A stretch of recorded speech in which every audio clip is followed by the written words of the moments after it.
ಇವತ್ತಿನ 9 ಗಂಟೆಯ ಮಹಾ ಎಕ್ಸ್ಕ್ಲೂಸಿವ್ ಸುದ್ದಿಯಲ್ಲಿ ಮೊದಲ ಸುದ್ದಿ ರಾಜಕೀಯದ ಸುದ್ದಿ. ಅದರಲ್ಲೂ ಡಿಸಿಎಂ ಡಿಕೆ ಶಿವಕುಮಾರ್ ದೆಹಲಿಗೆ ಪ್ರಯಾಣ ಬೆಳೆಸ್ತಾ ಇದ್ದಾರೆ. ಅಧಿಕಾರಕ್ಕೆ ಪಟ್ಟು ಡಿಕೆ ಶಿವಕುಮಾರ್ ದೆಹಲಿ ಗುಟ್ಟು, ಹೈಕಮಾಂಡ್ಗೆ ಇಕ್ಕಟ್ಟು. ನಾಯಕತ್ವ ಬದಲಾವಣೆ ಕಿಚ್ಚಿನ ಮಧ್ಯದಲ್ಲಿ ಡಿಸಿಎಂ ದೆಹಲಿ ಪ್ರವಾಸ ಕೈಗೊಳ್ತಾ ಇದ್ದಾರೆ.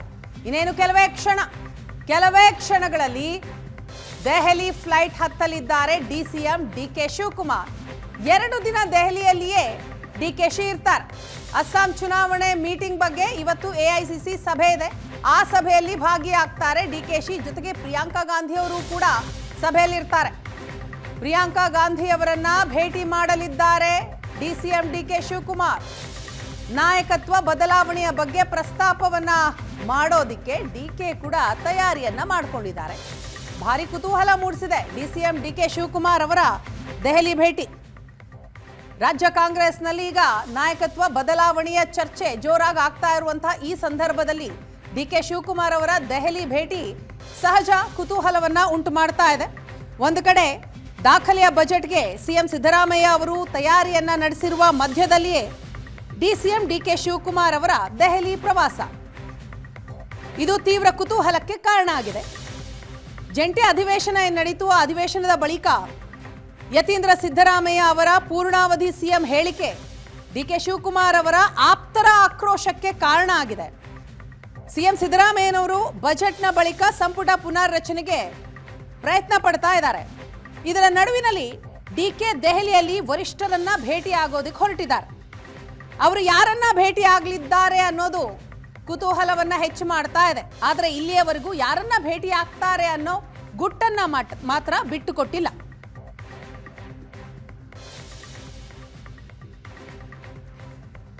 ಈ ಕುರಿತಾಗಿ ಡೀಟೇಲ್ಸ್ ಕೊಡ್ತಾರೆ ನಮ್ಮ ಪ್ರತಿನಿಧಿ ವಿದ್ಯಾ. ಇದೀಗ ನಮ್ಮ ಜೊತೆ ನೇರ ಸಂಪರ್ಕದಲ್ಲಿದ್ದಾರೆ. ವಿದ್ಯಾ, ರಾಜ್ಯ ಕಾಂಗ್ರೆಸ್ನಲ್ಲಿ ನಾಯಕತ್ವ ಬದಲಾವಣೆಯ ಚರ್ಚೆಗಳು ಆಗ್ತಾ ಇದೆ, ಆರೋಪ ಪ್ರತ್ಯಾರೋಪಗಳು ನಡೀತಾ ಇದೆ. ಇಂಥದರ ನಡುವೆ ಡಿಕೆಶಿ ದೆಹಲಿಗೆ ಹೋಗ್ತಾರೆ ಅಂತಂದ್ರೆ ಅದು ಬಹಳ ಕುತೂಹಲವನ್ನ ಸಹಜವಾಗಿ ಕೆರಳಿಸುತ್ತೆ. ಸೊ ಇವತ್ತು ಕೂಡ ದೆಹಲಿಗೆ ಹೋಗ್ತಾ ಇದ್ದಾರೆ. ದೆಹಲಿಯಲ್ಲಿ ಯಾವ ಸಭೆಯಲ್ಲಿ ಭಾಗಿಯಾಗ್ತಾರೆ, ಜೊತೆಗೆ ಯಾರ್ಯಾರನ್ನ ಭೇಟಿ ಮಾಡ್ತಾರೆ ವರಿಷ್ಠರು, ಇದ್ರ ಬಗ್ಗೆ ಏನಾದ್ರು ಡೀಟೇಲ್ಸ್ ಇದೆಯಾ?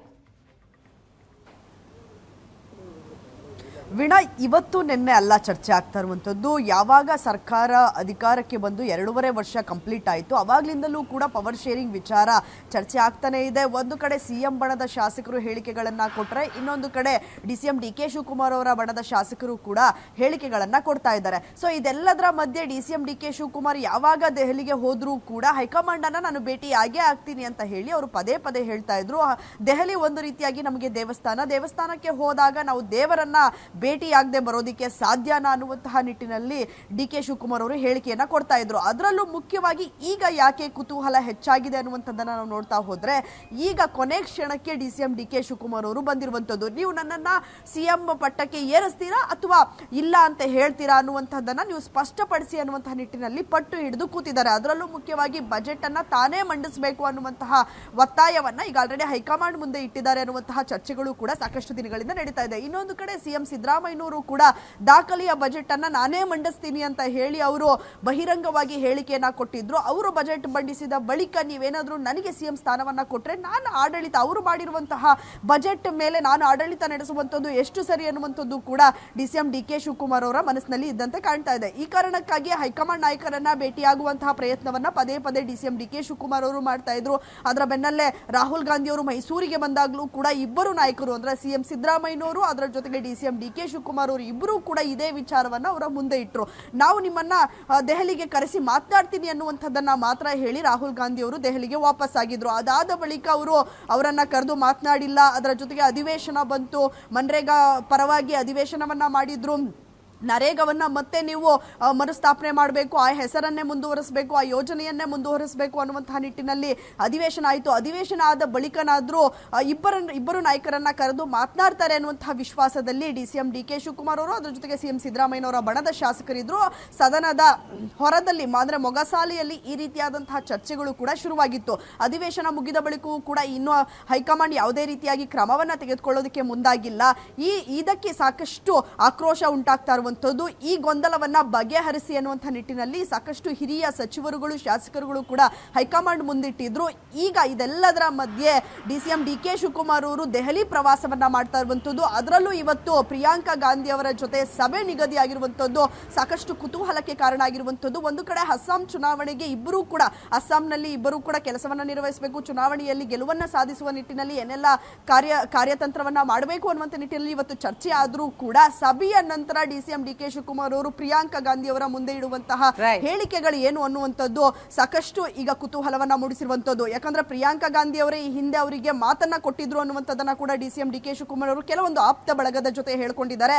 ಈಗ ನನಗೆ ನೀವು ಪವರ್ ಶೇರಿಂಗ್ ವಿಚಾರದಲ್ಲಿ ಏನ್ ನಿರ್ಧಾರ ತೆಗೆದುಕೊಳ್ತೀರಾ ಅನ್ನುವಂಥದ್ದನ್ನ ಗಟ್ಟಿ ಧ್ವನಿಯಲ್ಲಿ ಪ್ರಿಯಾಂಕಾ ಗಾಂಧಿ ಅವರನ್ನ DCM DK ಶಿವಕುಮಾರ್ ಅವರು ಕೇಳುವಂತಹ ಹೆಚ್ಚಿನ ಸಾಧ್ಯತೆಗಳಿದೆ. ವೀಣಾ, ಥ್ಯಾಂಕ್ ಯು ವಿದ್ಯಾ, ತಮ್ಮೆಲ್ಲ ಡೀಟೇಲ್ಸ್ಗಾಗಿ. ಈ ಪವರ್ ಶೇರಿಂಗ್ ಕುರಿತಾದಂತಹ ಗೊಂದಲ ಇನ್ನೂ ಕೂಡ ಹಾಗೆ ಮುಂದುವರೆದಿದೆ. ಹಾಗಾಗಿ ಈಗ ಸಚಿವ ಸತೀಶ್ ಜಾರಕಿಹೊಳಿ ಅವರು ಈ ಕುರಿತಾಗಿ ಮಾತನಾಡಿದ್ದಾರೆ.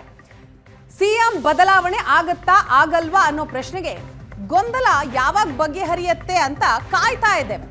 ನಿರ್ಧಾರ ಮಾಡೋದು ಹೈಕಮಾಂಡ್, ಅಲ್ಲಿಯವರೆಗೂ ಕಾಯ್ಬೇಕು. ಯಾಕೆ ತಡ ಆಗ್ತಾ ಇದೆ ಅನ್ನೋ ಕಾರಣ ಗೊತ್ತಿಲ್ಲ ಅಂತ ಹೇಳ್ತಾರೆ ಸಚಿವ ಸತೀಶ್ ಜಾರಕಿಹೊಳಿ.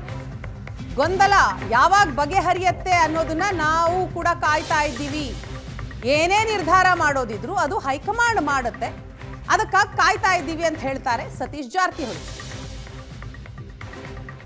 ನಡ್ತಾ ಇದೆ, ಸಂಘರ್ಷ ನಡ್ತಾ ಇದೆ, ಮತ್ತೆ ಏನು ಮಾಡೋದು? ಯಾವಾಗ ಆಗ್ತಾ ಇದೆ ನಾವು ಅದಕ್ಕೆ ಕಾಯ್ತಾ ಇದ್ದೀವಿ.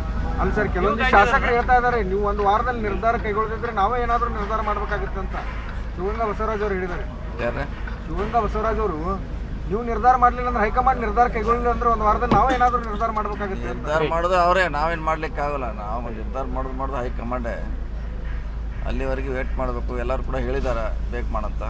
ಸೊ ಆಗ್ಬೋದು, ಎಲ್ಲ ನಿರೀಕ್ಷೆಯಲ್ಲಿ ಇದೆ, ನಾವು ಬೇಗ ಆಗ್ಬೋದು. ಯಾಕೆ ಸರ್ ಅಂದ್ರೆ ಇಷ್ಟೊಂದು ಡಿಲೇ ಯಾಕೆ ಆಗ್ತದೆ ಸರ್? ಅಂದ್ರೆ ಸ್ಪಷ್ಟಬೋದಲ್ಲ ಅದು ನಮ್ಗೆ ಗೊತ್ತಿಲ್ಲ, ಕಾರಣ ಏನೋ ಗೊತ್ತಿಲ್ಲ, ಆದರೆ ಬೇಗ ಆಗ್ಬೇಕಂತ ಎಲ್ಲರದ್ದು ಆಸೆ ಇದೆ ಅಷ್ಟೇ. ನಡ್ತಾ ಇದೆ, ಸಂಘರ್ಷ ನಡ್ತಾ ಇದೆ, ಮತ್ತೆ ಏನು ಮಾಡೋದು? ಯಾವಾಗ ಆಗ್ತಾ ಇದೆ ನಾವು ಅದಕ್ಕೆ ಕಾಯ್ತಾ ಇದ್ದೀವಿ. ಅಲ್ಲ ಸರ್, ಕೆಲವೊಂದು ಶಾಸಕರು ಹೇಳ್ತಾ